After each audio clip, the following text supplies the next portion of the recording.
Hello friends. आप सभी का स्वागत है मेरी कहानी में।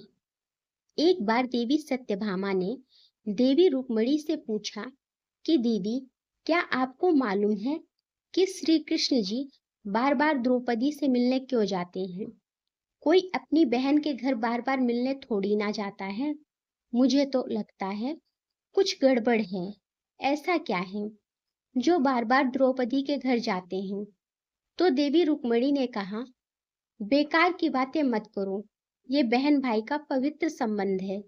जाओ, जाकर अपना काम करो। ठाकुर जी सब समझ गए और कहीं जाने लगे। तो देवी सत्यभामा ने पूछा कि प्रभु, आप कहाँ जा रहे हो? ठाकुर जी ने कहा कि मैं द्रौपदी के घर जा रहा हूँ।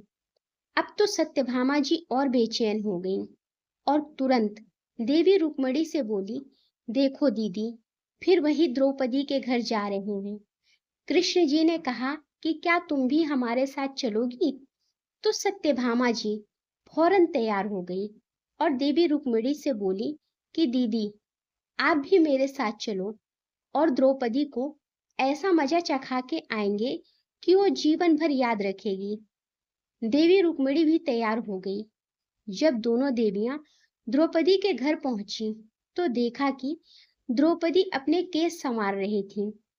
जब द्रौपदी केस संवार रही थी तो भगवान श्री कृष्ण ने पूछा, द्रौपदी क्या कर रही हो? तो द्रौपदी बोली, भैया, केस संवार के अभी आई। तो भगवान बोले, तुम काहे को केस संवार रही हो? तुम्हारी तो दो दो भाभी आई हैं, ये तुम्हारे केस संवारेंगी। फिर कृष्ण जी ने देवी सत्यभामा से कहा कि तुम जाओ और द्रौपदी के सिर में तेल लगाओ, और देवी रुक्मिणी, तुम जाकर द्रौपदी की चोटी करो। सत्यभामा जी ने रुक्मिणी से कहा, बड़ा अच्छा मौका मिला है। ऐसा तेल लगाऊंगी कि इसकी खोपड़ी के एक एक बाल तोड़ के रख दूंगी। और जैसे ही सत्यभामा जी ने द्रौपदी के सिर में तेल लगाना शुरू किया और एक बाल को तोड़ा, तो बाल तोड़ते ही आवाज आई, हे कृष्ण। फिर दूसरा बाल तोड़ा, फिर आवाज आई, हे कृष्ण। फिर तीसरा बाल तोड़ा तो फिर आवाज आई, हे कृष्ण। सत्यभामा जी को समझ नहीं आया और देवी रुक्मिणी से पूछा, दीदी, आखिर ऐसी क्या बात है? द्रौपदी के मस्तक से जो भी बाल तोड़ती हूँ तो कृष्ण का नाम क्यों निकल कर आता है?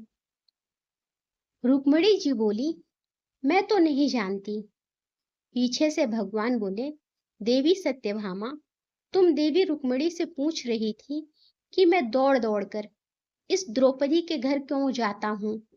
क्योंकि पूरे भूमंडल पर, पूरी पृथ्वी पर कोई संत, कोई साधु, कोई सन्यासी, कोई तपस्वी, कोई साधक, कोई उपासक ऐसा नहीं हुआ जिसने एक दिन में 3.5 करोड़ बार मेरा नाम लिया हो।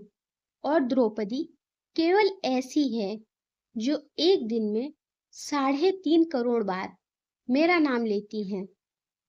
प्रतिदिन स्नान करती है, इसीलिए उसके हर रोम में कृष्ण नजर आता है और इसीलिए मैं रोज इसके पास आता हूँ।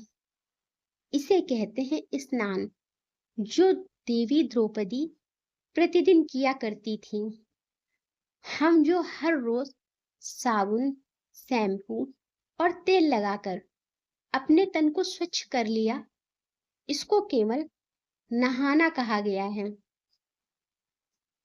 स्नान का मतलब है हमारे शरीर में 3.5 करोड़ रोम छिद्र हैं। जब नारायण से पूछा गया, ये 3.5 करोड़ रोम छिद्र क्यों दिए गए हैं?